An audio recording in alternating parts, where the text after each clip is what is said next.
乡亲啊，继续来看云林县政府开放青年创业补助金的申请，为即摆开始，一直到3月15，20岁到40岁，户籍设立的云林，而且符合资格者，上悬有30万的微创型的补助，更加有高达200万的专案型的补助。云林县政府今仔日举办112年青年创业补助金的宣传。今年若是户口设伫咧云林，而且满20到40岁，符合资格民众得当来申请。那今年呢，我们放宽的标准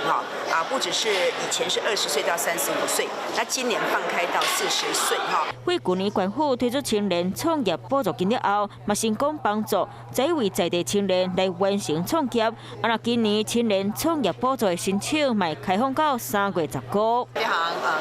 感动，张县长有这样的远见跟决心，所以希望云林的青年能够借助这个计划想办法留在家乡创业。云林县政府讲，青年创业补助不是贷款，是要来帮助有心想要创业的少年朋友，会当渡过难关。期待大家都会当留在咧云林来追求家己的梦想。